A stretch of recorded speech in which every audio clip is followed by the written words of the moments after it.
책은 당신의 삶을 바꿀 수 있습니다. 안녕하세요. 책입니다. 오늘 소개드릴 책은 그래서 하고 싶은 말이 뭡니까? 라는 독특한 제목의 책입니다.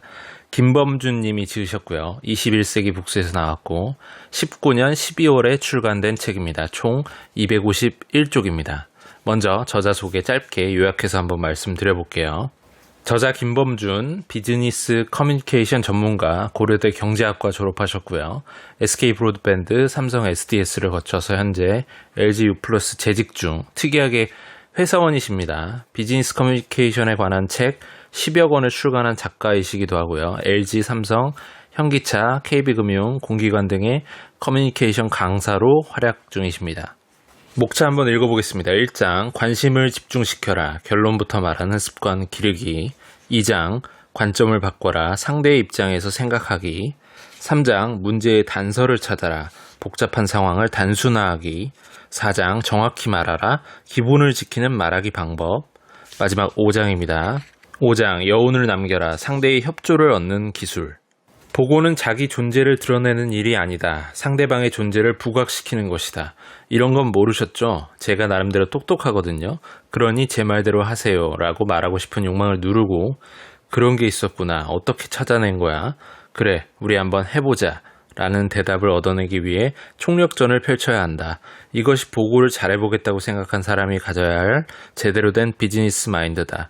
무작정 잘난 보고, 멋진 보고에만 신경을 쓰는 것이 아니라 보고란 보고자가 하고 싶은 말을 하는 것이 아니라 상대방이 듣고 싶어하는 말을 하는 것이라는 점 하나만 기억해도 중간은 간다. 네, 머릿말에 해당하는 부분인데요. 저자가 생각하는 보고란 무엇인가에 대해 명확하게 제시해주는 부분입니다. 우리가 흔히 답정너라는 표현을 쓰는데 다 아시죠? 답정너, 답은 정해져 있고 너는 대답만 하면 돼의 뜻입니다. 이와 비슷하게 보고는 사실 상대방이 듣고 싶은 말을 하는 것이 기본이라는 점에서 어찌 보면 어느 정도 답은 정해져 있다라고도 볼 수가 있다는 생각을 해보게 됩니다. 보고를 잘하시는 분들은 이미 보고서를 작성하기 전에 아마 알고 계실 것이라는 생각이 듭니다. 이 보고를 받는 사람이 어떤 생각을 갖고 있고 어떤 말을 듣고 싶어 하는지 말이죠.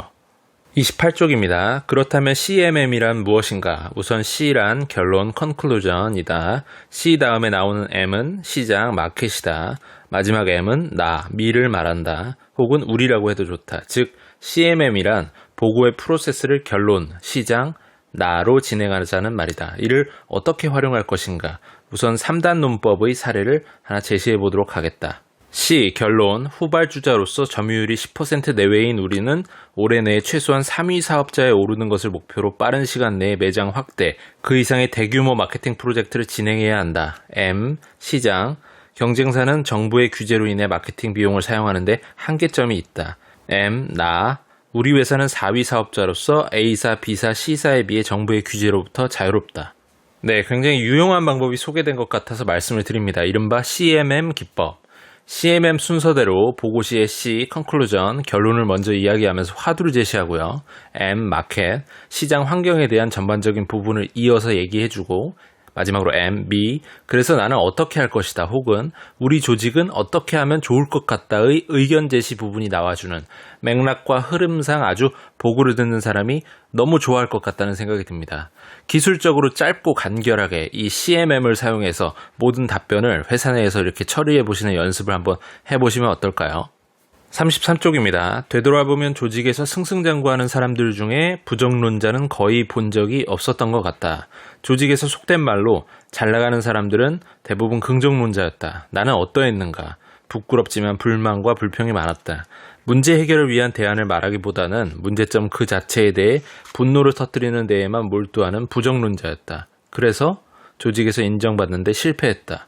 보고에서 긍정성은 대단히 중요하다. 과거에 회사에서 직속 선배로 모셨던 임원 한 분의 말씀 역시 절대 긍정을 포기하지 말라는 취지였던 것 같다. 안 되는 이유 100가지를 말하기는 쉽습니다. 하지만 상사는 되는 이유 한 가지를 듣고 싶어 합니다. 불가능 속에서도 누군가는 성과를 내기 마련인데 조직은 그런 사람을 찾고 있습니다. 문제 없습니다. 걱정하지 마세요. 그건 제가 해결할 테니 맡겨주십시오. 이렇게 보고하는 사람은 키워주고 싶은 인재로 보입니다. 이래선 안 돼, 저래서 안 돼 라고 말하는 사람은 조직의 썩은 사과로 보이고요. 이 책은 회사 내 보고하는 방법에 대한 이야기를 다루는 책을 표방하고 있지만 사실상 직장 생활을 하는 스킬에 대한 전반적인 부분을 다 아우르는 책이라 볼 수가 있습니다. 조직 생활을 하면서 저도 느끼는 바이지만 가장 중요한 것은 태도이며 태도 중에서도 정말 중요한 것이 바로 긍정적인 태도라는 생각을 하게 됩니다. 회사에서 시키는 일은 대부분 다 개인적인 측면에서만 생각을 하자면 불합리하게 느껴지기도 하고 불평, 불만이 나올 수밖에 없습니다. 문제는 이런 불평, 불만을 삭히고 해보자. 그래, 한번 해보는 거지 뭐 까짓 거 하면서 조직에 긍정의 기운을 불어넣는 사람이 있는 반면에 속에 쌓인 불만을 토로하면서 주변을 오염시켜 조직 자체의 단결력을 흔들리게 하는 사람이 있습니다. 그래서 회사 생활에서는 섣불리 불만이 쌓이더라도 입 밖에 되도록 내지 않는 모습을 보이면서 긍정의 마인드로 도전해 보려는 자세가 반드시 필요할 것입니다. 55쪽입니다. 보고는 결국 숫자가 전부다. 그들과 나의 멀고 먼 거리를 좁히려면 숫자에 대한 민감도를 높여야 한다. 우선 자신의 숫자가 무엇인지, 예를 들어 매출 목표 등 이런 것들을 알아야 한다. 알았다면 지금 내가 현재 어느 위치에 있는지 수시로, 가능하면 일일 단위로 파악해야 한다. 그리고 그 숫자를 암기해야 한다. 수능 공부를 하는 것은 아니지만 숫자를 직접 펜으로 종이에 써보는 것도 좋다. 숫자를 무시하지 않는 사람은 자신이 지금 어디쯤 있는지를 아는 사람이다. 목표와의 차이를 아는 사람이고 갭이 생기면 그것을 극복하기 위한 방법을 생각하는 사람이며 결국 그 차이를 극복하겠다는 보고를 놓치지 않는 사람이다. 숫자를 보고에 민감하게 반영할 줄 아는 사람, 숫자 인지 감수성이 높은 사람, 그가 곧 인정받는 사람이다. 네, 회사는 이익을 내는 조직이기 때문에 당연히 대부분 숫자에 민감할 수밖에 없습니다. 특히나 영업사원에 해당하는 저 같은 경우만 보더라도 매달 달성해야 되는 매출액과 수익액 등이 숫자로 표현되는데요. 이러한 숫자를 대부분 툭 치면 팍 하고 나올 정도로 외우고 있어야만 합니다. 그것이 사실 기본 중에 기본이죠. 목표에 대한 걸 계속해서 되뇌이면서 달성할 수 있게끔 늘 생각하고 있어야 된다는 것입니다. 상사가 지나가면서 자네 이번 달 목표는 얼마인가? 얼마나 달성했나? 부족한 건 어떻게 메꿀 계획인가 등을 물어본다면 화려한 수식어로 대답을 할 것이 아니라 구체적으로 정말 간결하게 숫자를 제시하면서 답변하는 것이 아마 정석일 것입니다. 60쪽입니다. 보고라고 하면 무작정 말을 많이 해야 한다고 생각하는 사람들이 있다. 하지만 그렇지 않다. 모든 질문에 답을 할 필요도 없다. 물론 어렵다. 실시간으로 말이 오고 가는 상황에서 짧은 순간에 노코멘트를 할지 말지, 어떤 노코멘트를 해야 할지 망설일 수밖에 없기 때문이다. 이럴 때는 두 가지 마인드와 하나의 선택 포인트를 기억해두면 좋다. 두 가지 마인드는 다음과 같다. 첫째, 상대를 위해 할 수 있는 걸 말하고 있는가. 둘째, 나를 지키는 말인가. 마지막으로 하나의 선택 포인트는 이렇게 말씀드리고 싶다. 말할까 말까 망설여진다면 말하지 않는다. 네, 이건 정말 인생 전반에 걸쳐 꼭 필요한 내용이란 생각이 듭니다. 우리가 살다 보면 왜 그런 순간 있지 않습니까? 말할까 말까 자꾸 망설여질 때 말이죠. 대부분 그런 경우에 답답해서 말을 확 해버리면 꼭 나중에 집에 가서 내가 그때 왜 그랬지? 하면서 후회한 경험 분명히 있으실 겁니다. 정말로 할까 말까 망설여지는 것은 말의 경우에 안 하는 것이 낫고 행동의 경우에는 하는 것이 낫다는 게 제 생각입니다.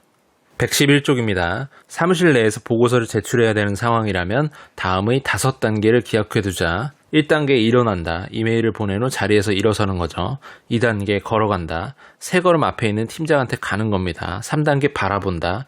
인기척을 내서 팀장이 고개 들게 한 후에 눈을 맞춰 초점을 맞추는 거죠. 4단계 물어본다. 잠깐 시간 되십니까? 5단계 말해주는 거죠. 다음과 같이 보고서를 이메일로 보냈습니다. 팀장님 검토해 주시겠습니까? 네, 이건 정말 중요한 부분인데 놓치시는, 특히나 젊은 신입사원의 경우 이런 사례를 많이 봅니다. 요즘 신입으로 들어오시는 분들이 대부분 90년대생들이 많은데요. 과거보다 훨씬 개인주의적이고 상사와 되도록 안 부딪히려는 분들이 많은 것을 볼 수가 있습니다. 때문에 보고가 필요한 상황에서도 이메일로만 띡 보내놓고 상사가 시간 되면 뭐 확인하겠지 하고 말아버리는 경우도 볼 수가 있습니다. 바쁜 상사는 중요한 보고의 경우엔 놓치면 안 되기 때문에 반드시 상사를 배려해서 그가 내 보고를 들어줄 만한 타이밍일 때 보고의 전 과정을 읊는 것은 아니더라도 이메일을 보낸 것을 한번 확인해 주세요라고 멘트를 분명히 알려줘야만 됩니다. 아날로그적으로 반드시 해줘야만 되는 것이죠. 자꾸 상사를 어렵다고 멀리하는 것이 아니라 자꾸 보고 자주 이야기해서 상사와 친해지고 상사의 생각을 공감할 수 있어야만 좋은 보고를 할 수가 있습니다. 137쪽입니다. 우선 보고를 받는 사람이 누구인가에 대한 최소한의 호기심이 있어야 한다. 당연한 말이지만 쉽지 않다. 상대방이 도대체 어떤 사람인지 관심을 가져보는 것. 그 무엇보다 중요함에도 실제로 이렇게 하는 사람을 찾아보기 힘들다. 고백하면 나 역시 그랬다. 보고할 때도 보고에만 집중했지 보고를 받는 상대방에 대해서는 관심이 없었다. 결과는 당연히 좋지 않았다. 네, 보고에 대한 기술적인 부분이라기보다는 정말 기본적인 인간 대 인간의 관계에 대한 내용을 다루고 있는 부분이라 생각합니다. 좋은 보고가 되기 위해서는 책에서 언급한 대로 보고를 받을 상사에 대한 관심, 상사라는 한 인간 군상에 대한 관심이 필수적입니다. 우리 부장님은 무엇을 좋아하시지? 어떤 스타일이시지? 어떤 상황에 어떤 답변들을 좋아하셨지? 이 사안에 대해서 평소에 어떻게 생각하고 계셨지? 다른 파트 혹은 다른 팀과는 어떤 관계를 유지하고 계시지? 등등 전반적인 내용의 백그라운드 지식이 있어야만 보고를 받는 사람에게 최적화된 보고가 나올 수가 있는 것입니다. 이렇게 보고의 내용도 훌륭하고 보고를 받는 사람의 총체적인 면을 신경 써서 보고를 하시게 되면 당연히 보고를 받는 사람은 만족할 수밖에 없는 것이죠. 239쪽입니다. 시키는 일만 해내는 사람, 즉 meet requirement에 충실한 사람은 C등급입니다. 시키는 일을 모두 잘 해내면서 때로는 기대를 넘어설 정도가 되어야 B등급이라고 할 수 있죠. 그렇다면 A등급은 어떤 사람일까요? 항상 기대를 초과하는 사람입니다. 그렇다면 S등급을 받는 사람은 도대체 어떤 사람이란 말인가? 시키는 일을 하는 데에도 허덕이던 나, 그저 가끔씩 성과를 넘어서면서 대단한 일을 했다고 스스로를 칭찬했던 나에게는 이분의 말씀이 도무지 이해되지 않았다. 멍한 표정을 짓는 나에게 그분은 이렇게 설명했다. 자신의 성과를 달성하거나 그 성과를 초과하는 것만으로는 A가 최고입니다. S등급을 받는 사람은 주위에 선한 영향력을 행사하는 사람입니다. 다른 조직 구성원들에게 롤모델이 되는 사람입니다. 네, 책에서는 조직에 선한 영향력을 끼치는 인재야말로 S등급, 즉 특급이라고 얘기를 하고 있습니다. 회사는 훌륭한 인재를 길러내고 싶어하고 그러한 인재는 관리자로 배치되면서 소위 말해 자신과 동일한 수준의 업무적 능력과 회사의 정신과 태도를 갖추고 있는 아바타를 만들어내길 원합니다. 그래서 직원 교육이 중요해지고 그렇기 때문에 조직의 롤모델이 될 만한 사람이라면 S등급이 되는 것입니다. 일을 잘하고 숫자로 증명하는 것은 물론이고 더 나아가 회사 전체에 기여될 수 있게 조직에 몸담고 있는 사람들에게 롤모델이 될 수 있는 존재 어떠신가요? 한번 꿈꿔보고 싶지 않으십니까? 249쪽입니다. 보고를 하기 전이나 보고를 시작할 때만이 아니다. 보고가 끝났을 때도 스몰 토크는 유용하다. 다음의 두 가지 사례를 통해 알아보자. 상황. 업무 보고가 끝나고 임원인 박상무와 점심 식사를 같이 하게 된 김 팀장. 설렁탕을 시켜놓고 기다리는 동안 대화를 하긴 해야겠는데 무슨 말을 해야 할지 모르겠다. 네, 첫 번째 사례입니다. 오늘 보고 받으시느라 수고하셨습니다. 그래요. 요즘 팀에 별일 없죠? 예, 덕분에 별일 없습니다. 그래요. 하고서 정막이 흐르는 거죠. 두 번째 사례입니다. 오늘 보고 받으시느라 수고하셨습니다. 그래요. 요즘 팀에 별일 없죠? 예, 덕분에 별일 없습니다. 그래요. 아드님이 이번에 대학에 입학하셨다고 들었습니다. 명문대학에. 어떻게 알았어요? 뭐 간신히 들어간 거지. 저도 이제 아이가 중학교 2학년인데 상무님께 코치 받아야겠습니다. 무슨 소리. 애엄마가 키웠지 내가 뭘. 아이 키우시면서 무슨 말씀을 자주 해주셨나요? 딱 세 가지만 말하곤 했지. 첫째, 하면서 계속 대화가 이어지는 스몰 토크. 네, 이 두 가지 사례는 정말 스몰 토크가 차지하는 위력을 볼 수가 있는 것이죠. 실제로 세일즈를 하는 영업사원에게는 이 스몰 토크가 굉장히 중요한 부분이고 일을 제대로 하기 위해 물밑 작업을 하는 단계로도 볼 수가 있습니다. 최고의 보고, 제대로 된 보고를 하기 위해서는 보고자와 보고를 받는 사람 간의 교감이 중요하고 그 교감을 평소에 합을 맞춰왔던 사이였다면 다시 말해 잦은 스몰 토크로 서로 상대방에 대한 정보가 충분한 상태라면 보고가 훨씬 부드럽고 간결하고 이해도 빨라질 수 있다는 것입니다. 이 책은 단순히 회사 생활 내 보고를 잘하는 방법에 대한 내용만이 아니라 앞서 말씀드린 대로 회사 생활을 제대로 잘하는 노하우 및 인생 전반에 대한 도움이 되는 조언들이 많이 담겨 있습니다. 책 크기도 작은 편이어서 들고 다니면서 읽기도 편하시기 때문에 일독을 한번 권해드립니다. 오늘은 여기까지 하겠습니다. 유익하셨거나 도움이 되셨다면 구독과 좋아요 부탁드립니다. 이 채널을 유지하는 힘입니다. 감사합니다.